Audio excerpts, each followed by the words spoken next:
नमस्कार, आदाब, सत श्री अकाल। की हालचाल। मेरे पास ढेर सारे ईमेल आते हैं कि सर मैं बीएससी कर रहा हूँ, अमेरिका आना चाहता हूँ, सर मैं एमएससी कर रहा हूँ, अमेरिका आना चाहता हूँ, सर मैं एमएससी कर चुका हूँ, अमेरिका आना चाहता हूँ, हम क्या करें। इसके अलावा हमारे जो है 9-10 ऐसे स्टूडेंट हैं जिनका मैं मेंटरिंग करता हूँ। अगर वो बाहर आना चाहें तो क्या क्या कर सकते हैं, फोन से बात करते रहता हूँ। वो हमारे दोस्त यार रिश्तेदार इस टाइप के स्टूडेंट हैं। उन सबको बताते बताते मैं एक स्टूडेंट उसमें से अमेरिका आ भी चुका है। उन सबको बताते बताते मुझे कुछ इस प्रकार का ज्ञान की प्राप्ति हो गई। मैंने सोचा कि ये ज्ञान की प्राप्ति हम आपके साथ शेयर करें।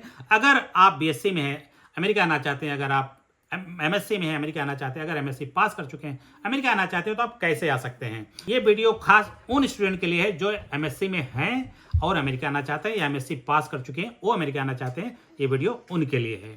पीएचडी करने के लिए बताने जा रहा हूं, न कि मास्टर के लिए। पीएचडी करने के लिए मैं इसलिए बताने जा रहा हूं क्योंकि पीएचडी अमेरिका से अगर आप करते हैं तो आपको फेलोशिप मिलता है, पैसा आपको लगाना नहीं पड़ता, ट्यूशन फी आपको देने की जरूरत नहीं है। लेकिन अगर आप मास्टर करने आते हैं तो आपको अच्छा खासा पैसा खर्च करने होते हैं। तो मास्टर करने के लिए अगर आपको अमेरिका आना है तो उसके बारे में मैं अलग से वीडियो बना दूंगा। अभी मैं आपको पीएचडी करने का तरीका बताने जा रहा हूं। अगर आप एमएससी में हैं तो आप बहुत लकी हो। अगर आप एमएससी पास कर चुके हैं तो थोड़ा सा आपका समय वेस्ट हो चुका है, लेकिन घबराने की कोई बात नहीं है। तो सबसे पहला आपको जो चीज चाहिए वो है पासपोर्ट। अगर आपके पास पासपोर्ट नहीं है, ये वीडियो देखने के बाद जैसे आप मोबाइल बंद करें, सबसे पहला काम गूगल पे सर्च करें हाउ टू अप्लाई पासपोर्ट। आज ही की डेट में डॉक्यूमेंट्स तैयार कीजिए और कल परसों तक जमा कर दीजिए। अगर आप अमेरिका आना चाहते हैं तो ये पहला काम। अगर आप पासपोर्ट बनाने में आपके अंदर जागृति पैदा नहीं हो रही है तो ये वीडियो आपके लिए नहीं है। सॉरी, आप मुंबई नहीं आ सकते। ठीक है, पासपोर्ट इसलिए भी जरूरी है। आप जितने भी फॉर्म भरोगे, कुछ भी करोगे, वहाँ पे पासपोर्ट का फोटो कॉपी लगता है। अमेरिका जाओ ना जाओ, लेकिन आपको सबसे पहले चीज चाहिए पासपोर्ट। तो सबसे पहला काम आप अपना पासपोर्ट बनाइए। दूसरा जो चीज चाहिए वो है ट्रांसक्रिप्ट।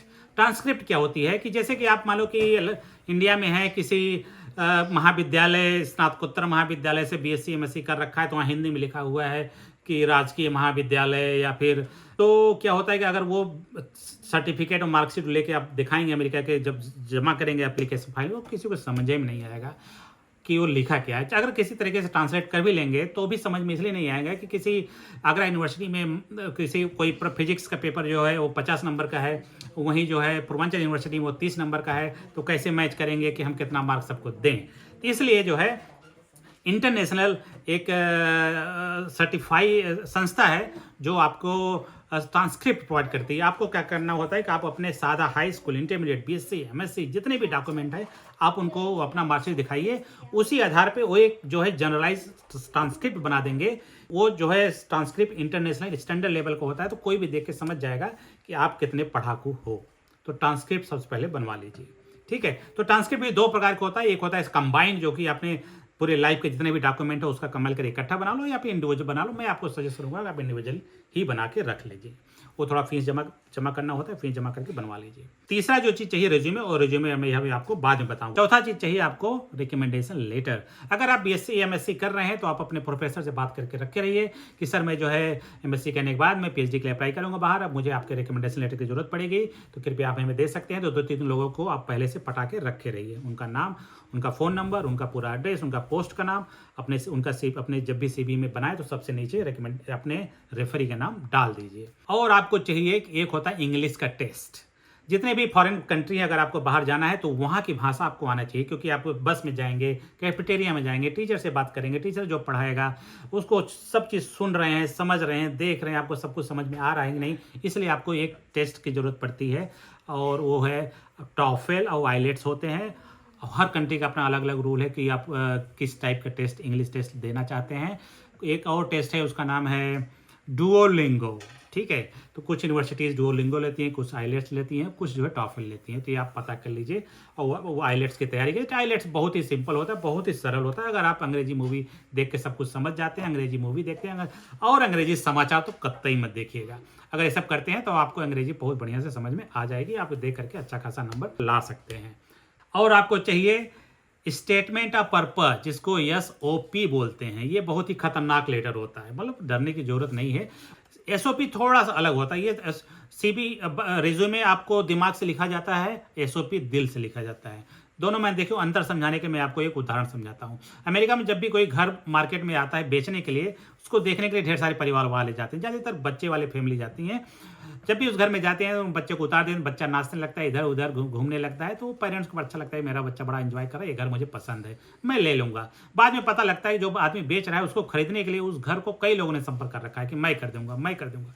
तो क्या होता है कि आपस में बायर में कंपटीशन हो जाता है, तो क्या करते हैं कि रेट ज़्यादा देना शुरू कर देते हैं कि अगर आप जितना पैसा ले रहे हो उससे मैं $10,000 ज़्यादा दूंगा, कोई कहता मैं $20,000 दूंगा, क्योंकि आप इमोशनली इतना ज़्यादा अटैच हो जाते हो, तो आपको पैसा ज़्यादा जितना मर्जी हो जाए मैं दूंगा जरूर। ठीक है, ऐसा होता है, बहुत कॉमन है ये। लेकिन जो ओनर होता है, जो बेचने वाला भी दिमाग करता है, वो भी उसको भी पैसा पसंद है, लेकिन कभी कभी वो जो है ज़्यादा पैसे वाले को नहीं बेचता, कम पैसे वाले को भी बेच देता है। उसका कारण है लेटर, SOP लेटर। कुछ बायर ऐसे होते हैं जो कि उनको एक चिट्ठी लिखते हैं इमोशनल कि मेरे पास 2 बच्चे हैं, बहुत क्यूट हैं, आपका घर बड़ा अच्छा लगा, आपका पिछवाड़े मैंने घास देखा, आपके घर के पीछे मैंने देखा 2 हिरन के बच्चे थे, मेरे बच्चों ने देखा, बहुत खुश हो गए, उनका घर से जाने का मन ही नहीं कर रहा था, और मैं बहुत इमोशनली अटैच हूँ, मैं बहुत खुश हूँ, एरिया बहुत पसंद है, ये वो, कृपया करके, ये मैं फ़ोटो भेज रहा हूँ, वो अपना फैमिली का फ़ोटो भी साथ में भेज देते हैं, ये मेरा फ़ोटो है फैमिली का, कृपया करके घर आप हमको दे दीजिए। ओनर ऐसे में ज़्यादातर ओनर इमोशनली वो भी जो है पिघल जाते हैं इस लेटर को पढ़ करके, तो जो है जो ज़्यादा लोग पैसा देते थे उनको न दे करके कम वाले को दे देते हैं, वो घर बेच देते हैं। ये SOP भी ठीक उसी तरीके से काम करता है। तो SOP आपको जो है 1 पन्ने का, 1.5 पन्ने का, 1500-500 शब्द का एक कहानी लिखनी होती है कि आप अमेरिका आना ही क्यों चाहते हो, आप पढ़ाई क्यों कर रहे हो, आप PhD करना ही क्या चाहते हो। वो आपको साइंटिफिकली ना एक्सप्लेन करके, बल्कि आपको कहानी सुनाना होता है कि मुझे जो है वेल बचाना है, तो मुझे जो है जंगल बचाने हैं, मुझे एनिमल बचाने हैं, मुझे फला बीमारी मेरे चाचा जी को हो गया था, अब आज वो दुनिया में नहीं है, तो अगर मैं इसलिए मुझे ये बीमारी बहुत पसंद है, मैं कैंसर से मेरे नाना का डेथ हुआ था, इसलिए मुझे ये सीखना है, जानना है, मेरे ग्रैंडफादर को डिमेंशिया हुआ है, तो मैं बहुत प्रभावित हूँ कि ये सब को देख करके मैं इस पर रिसर्च करना चाहता हूँ ताकि मैं डिमेंशिया को ख़त्म कर सकूँ। कुछ इस टाइप से स्टोरी बनती है। बहरहाल इस पर बोलने लगोगे बहुत लंबा लाइन हो जाएगा। और आपको चाहिए एक्स्ट्रा करिकुलम एक्टिविटीज़। जब भी यूनिवर्सिटीज़ आपके CV को, आपके एप्लीकेशन को रिव्यू करती हैं, तो सब कुछ सारे तो 30 मार्क हाँ होते हैं, लेकिन बहुत से ऐसी चीज़ें होती हैं, जैसे मैं SOP काम करता है उसी प्रकार से एक्स्ट्रा करिकुलम एक्टिविटी भी काम करता है कि अगर आप स्पोर्ट में हैं, नाच गाने में हैं, इस टाइप की एक्टिविटीज़ में हैं, तो उसको बहुत ज़्यादा वेटेज करना हो, तो उसका आपके पास प्रूफ होना चाहिए। और एक होता है personal statement. Personal statement SOP दोनों बहुत अलग अलग चीज़ें। Personal statement more like scientific होता है, अपने बारे में बताओ क्या किया है, क्यों कर रहे थे, उससे आपको क्या फ़ायदा है, जो हमारे यहाँ के क्या करना चाहते हैं, उसके बारे में एक पर्सनल स्टेटमेंट की ज़रूरत पड़ती है। इसके अलावा चाहिए डाइवर्सिटी स्टेटमेंट। पहले नहीं होता था, अब जो है अमेरिका के हर यूनिवर्सिटी में ये एप्लीकेशन का ये पार्ट जो डाइवर्सिटी स्टेटमेंट है, बहुत लगभग हर यूनिवर्सिटी में बहुत कंपलसरी हो गया है। क्या चीज़ है डाइवर्सिटी स्टेटमेंट? क्या होता है कि जैसे कि मान लो कि आप अपने भारतवर्ष में रहते हैं, तो वहाँ पे कई प्रकार की ऊंच नीच की भावनाएं होती हैं लोगों में। कोई ऊंची जाति का है तो नीचे जाति वाले को अच्छा नहीं सोचता, यार ये बेकार होगा। अगर कोई इंसान लड़का है या आदमी है तो औरतों को सोचता है अरे ये बेचारी, इनको कुछ नहीं पता, लड़कियों को कुछ नहीं पता। यहाँ तक कि दूसरे धर्म को आपको लगता है कि हमारा धर्म सबसे अच्छा, उनका धर्म बेकार है।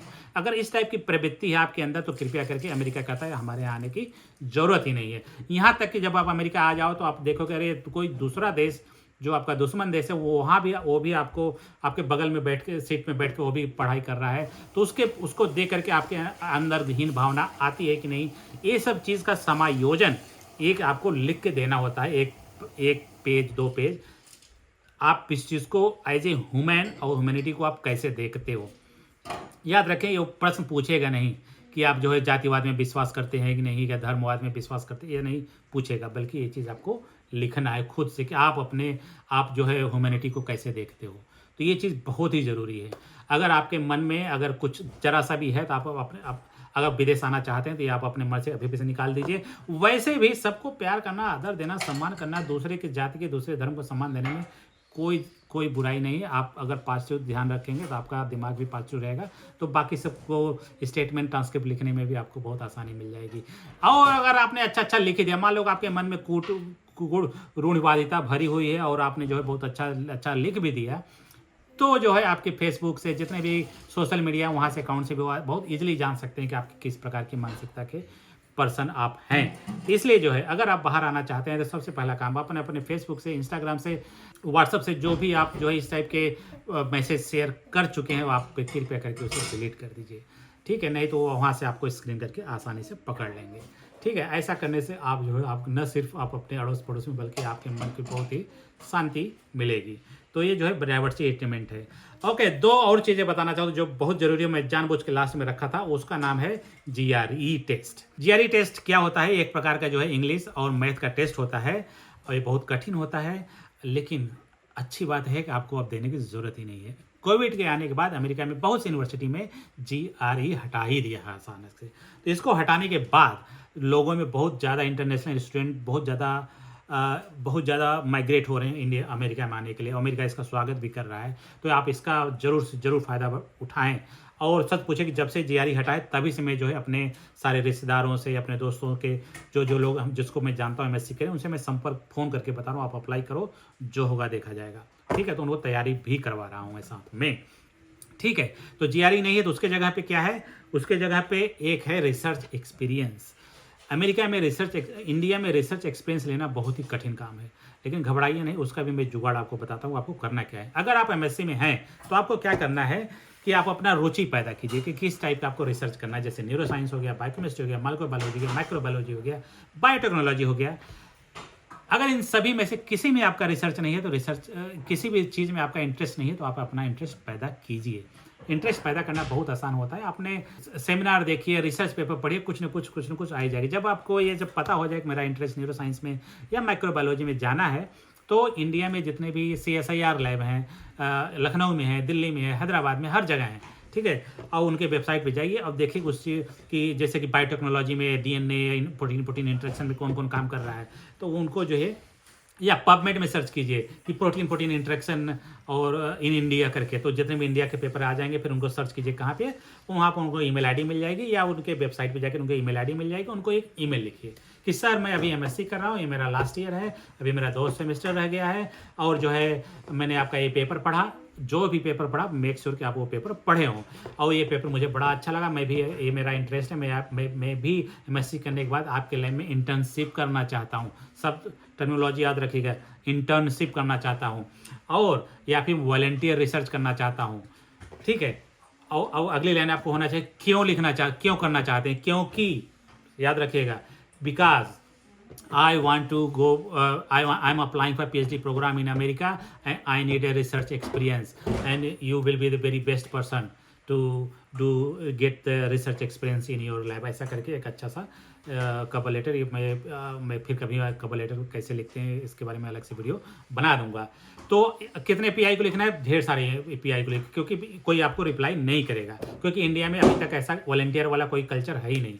अगर आप MSc में है तो समर ट्रेनिंग में आप जा सकते हैं पैसा पे करके, लेकिन जैसे ही पास हो जाते हैं तो आप नहीं कर पाएंगे। अगर आप हैं भी MSc के दौरान भी अगर आप जो जाते हैं समर ट्रेनिंग में, वो वाला ट्रेनिंग कंसीडर करते ही नहीं एज ए रिसर्च एक्सपीरियंस, इसलिए आपको रिसर्च एक्सपीरियंस अलग से लेना ही है। दूसरा शर्त, अगर आप MSc पास आउट हैं तो आपको भी यही कार्यक्रम पूरा करना है, लेकिन अगर आप पास हैं तो ज़्यादातर CSIR लैब आपको लेंगे ही नहीं, कि हम उनका यही रूल है कि देखो भैया हम जो है MSc में जो हैं, जो पढ़ रहे हैं, उन्हीं को हम एक्सेप्ट करते हैं, अगर आप पास हैं तो हम आपको नहीं ले सकते। लेकिन ये कोई रूल नहीं है, आपको कन्विंस करना है कि नहीं सर मैं कर लूँगा, मैं पैसा पे करूँगा, खुद से जमा करूँगा। बहुत महंगा होता है इंटर्नशिप में, आपको बता दूँ कि 5,000 6,000 हर महीने खर्चा होता है। ज़्यादातर यूनिवर्सिटी में ज़्यादातर CSIR लैब का जो फीस है बहुत महंगा होता है, तो प्रिपेयर रहिए पैसा खर्च करने के लिए।